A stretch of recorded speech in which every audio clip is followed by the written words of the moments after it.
Hi, this is Jacob Cole. I'm with Wake Up Church in Dallas, Texas, and I have just a word of knowledge that I received from the Father, Son, and Holy Spirit on two different occasions, and I wanted to lay that out with you. So I started doing research to figure out if Jesus was God or Jesus was not God. And I read through the New Testament. It took me about 2 months to study through it, and I came to the conclusion that he's both and I don't understand why or how.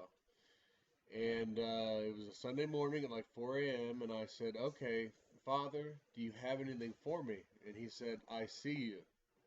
And I said, "Okay, Jesus, do you have anything for me?" And he said, "I love you."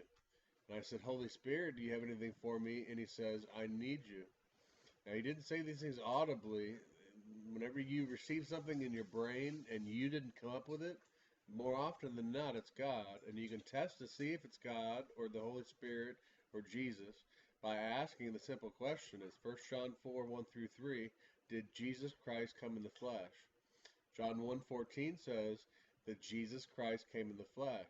So if he didn't come in the flesh and you receive a no or anything else, then what you just heard in your mind is untrue. And you can just ask again and then test the spirit, test to see if Jesus Christ came in the flesh. And so I asked that in all three. So from what I saw, the Father is in heaven, and he sees me from heaven down to earth, and that's our relationship, and that's fine. And then Jesus said he loved me, and I understood that because it made sense that he died on the cross for me and put on the sins of the world, past, present, and future on him, and then rose from the dead to give eternal life and pay for sin and all that good stuff. And then the Holy Spirit said, I need you. And that made sense because the Holy Spirit's job is to be inside of us. The God of the universe, in essence, is inside of us, connected to our spirit man or spirit woman. And we are able to do exploits through our mouth and through our hands and healing and prophecy and speaking in tongues and word of knowledge and wisdom and faith and discernment and all those good things. And there's more to go. And you can do all those things because the Holy Spirit is enabling you to be able to do those things. So it made sense. After doing the 4 months of reading and getting into it, I had been told on two occasions that I need to have intimacy with the Father. And it didn't really make any sense what I needed because I knew Jesus just fine. I could hear from him. I could talk to him in my mind or out audibly. He never spoke. He only spoke to me once audibly back. But other than that, I had a good relationship with him. And when I asked the Father, "Do you have anything for me?" once again about 4 a.m. on a Sunday, he said, "I'm yours and you're mine." Well, that changed the whole dynamic. I even asked, "Does that mean that if we get to talking, you'll change planets and stars and black holes around and maybe name one after me?" And he's like, "No." And I said, "Well, what do you mean?" And I closed my eyes, driving down the highway, and he said, "Koinonia, fellowship, knowing," uh, and gave me these keywords where I understood that the Father wants to be intimate with me in everything I do, every second of every day. And when I forget about Him, He's just waiting for me to talk to Him again in my mind or in my through prayer out loud. And then I said, "Jesus, what do you have for me?" And Jesus didn't say anything in my mind.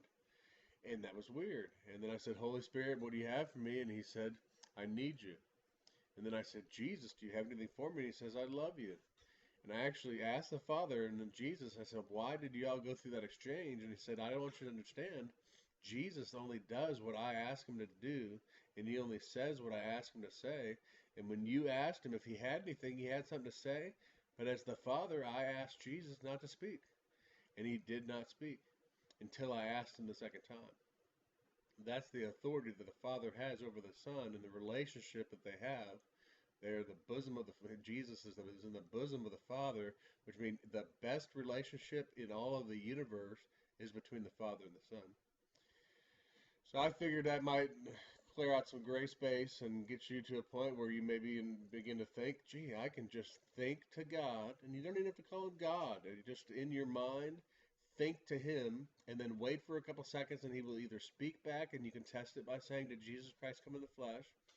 Or you can say, "Okay, something supernatural outside of my eyeballs just happened, and I saw it as a confirmation that God is showing me that the thing I just asked Him in prayer by my mind is come to pass, or it will come to pass. And God's timing, that's the masterpiece right there. Once you figure out that everything that's prophesied may not happen for decades, you have much more peace than always expecting everything to happen tomorrow or today. So with that, I'll let you go. And timestamp, it's Wednesday, 1:13, 58 seconds, Central Standard Time. It's June 8, 2016. God bless you and have a good day. Bye.